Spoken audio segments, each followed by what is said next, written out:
Yo, what's going on? Sandnoob here and welcome back to another build video. So for this video, I'm going to hop straight into the build and do a little talking after. So like all my other builds, I am running an AR and a shotgun. In particular, I'm running the military G36. I use this gun specifically for its talents. I have steady-handed and extra magazine. If you guys don't know how steady-handed works, you can read the description, but basically after your first like 15 shots, you have a 5% chance of refilling your magazine at any shot. So that works extremely nice with this extra magazine capacity because that further increases your chances of not having to reload. I have a shotgun. It is by no means a like very OP weapon for this setup. I've been using shotguns after this title update 3. Shotguns don't feel justified. It takes way too many shots to kill regular enemies up close, and it's just, but I just do have it here for like build sake because all my other builds are pretty much AR shotgun. So the military G36 is not the only AR I use with this setup. I do like to use the rail splitter, and I do have rate of fire modded onto it. For those of you who don't know what the rail splitter is, it is a weapon that was sold by Cassie Mendoza. For those of you that don't know who she is, I'm not even going to bother talking about it. There's a bunch of videos already on like everything about Cassie Mendoza and like who she is and how to find her. So I'm not going to put a video or anything on that. You guys can find another video. Maybe I'll link one in the description. But just some quick comparisons. This is obviously extremely high rate of fire AR as compared to the 750 RPM on the G36. If you just multiply these numbers, it'll give you a rough estimate on the damage per minute you will be doing.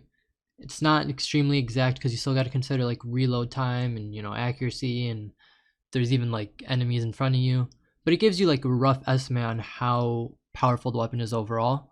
So I did that for you guys. The rail splitter, that's 11,000 damage times 1200 RPM, that comes out to about 13 million damage per minute. The G36, 15,000 times 750, that pulls out about 11 million damage per minute. So that's a solid 2 million damage per minute more for the rail splitter. Now, I never use the G36 for PvP, but I think it is a great PvE weapon for this. There's a lot of times you'll be like shooting down a tank enemy, and you'll get like 2 reloads, and it's just you're just gunning down, and it's really nice. You'll see in most of my PvP builds, I'll either be using a FAMAS, as you guys have seen before, or I will be using this rail splitter. I have mixed opinions on it. I haven't gotten to test it out after the update, but it's good, but it's not great. But maybe with like the AR buff, it'll be like that much more satisfying to use in PvP. For those of you that don't know what the AR buff was, they gave ARs a flat 1.25 times damage boost in all PvP aspects. As for the secondary, like I said before, shotguns aren't great. They're really not that good.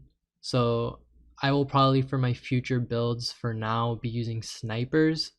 So I will optimize my build towards that in the future. But for now, I still do want to test this in PvP to see if shotguns are still viable there. So I'm not going to completely knock shotguns, but as far as I've seen in PvE, dude, they're trash. Now that's enough about guns. Let's talk about the gear.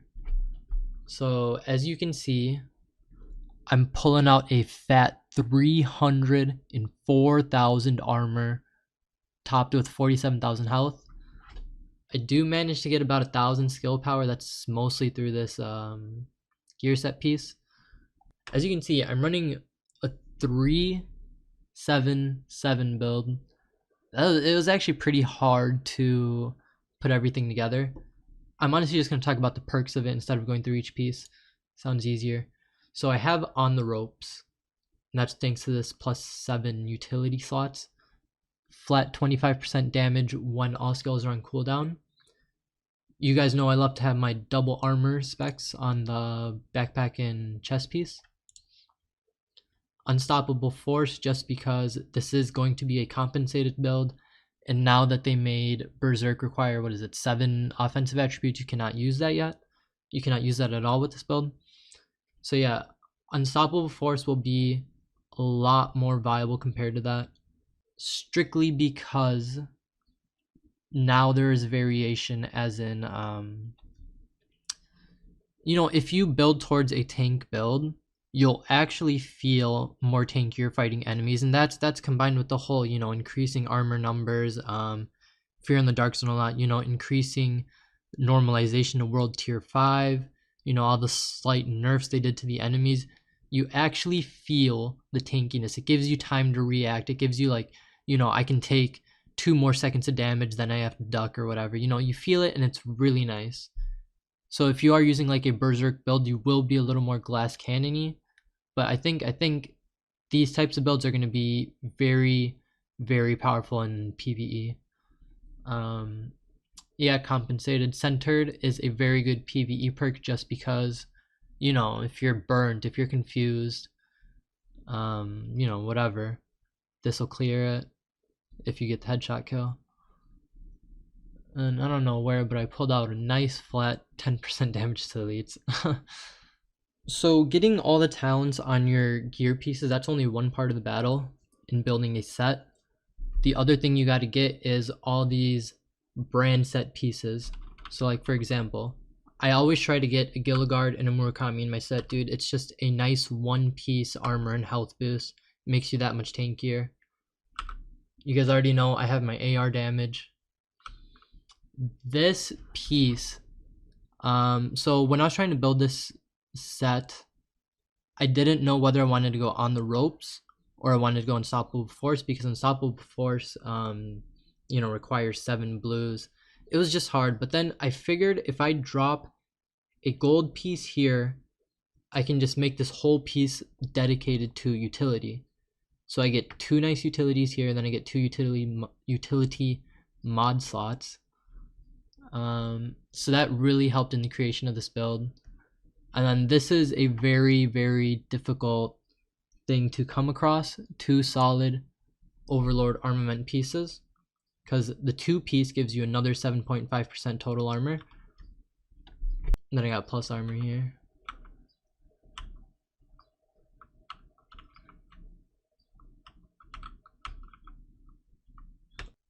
Alright, now let's look at the stat sheet just to see what kind of numbers these guns are actually capable of pulling out. So obviously no crit in this build at all, so that's negligible. 55% headshot damage, 30% AR damage, 15 of that comes from being the survivalist specialization. What is not shown on here is Compensated and On the Ropes. So Compensated is 15%, On the Ropes is 25%, that's a plus 40. So this is actually, when you're using this build correctly, this is 70% AR damage, and that'll put this to 50% shotgun damage. It's pretty good numbers. For being a tank, this is like completely tanky. So I think that's pretty strong for a tank build. So for my skills, I do have the chem launcher right now. If I was not using On the Ropes, I don't think I would be using the chem launcher. For those of you who don't know, the chem launcher did get nerfed. You can no longer stack chem launchers, so you can't just drop 2 and mega heal.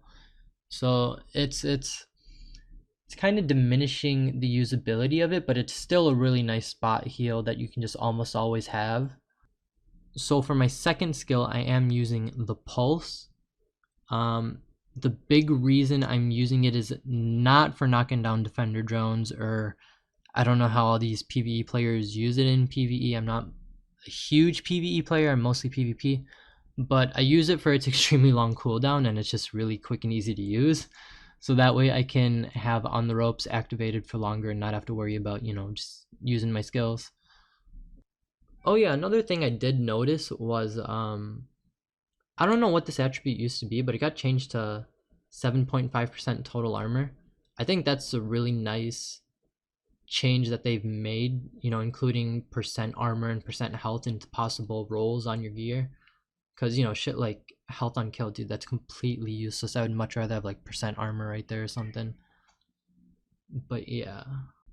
The remainder of the video is going to be me using my setup in the gun range. I'll be using both the G36 and the rail splitter. I'm going to be doing both the time to kill test and the DPS test. And then I'll try posting a table with some of the numbers. But yeah, so that's going to be the end of the video. Thanks for watching, you guys. My next video is going to be a PvP build.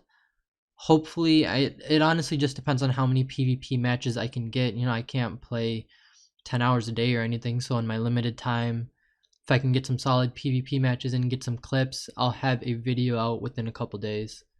But yeah, thanks again for watching. If you like my content, please hit the subscribe button, and I will see you guys next time. After you guys watch these clips, that is. But yeah, peace, you guys.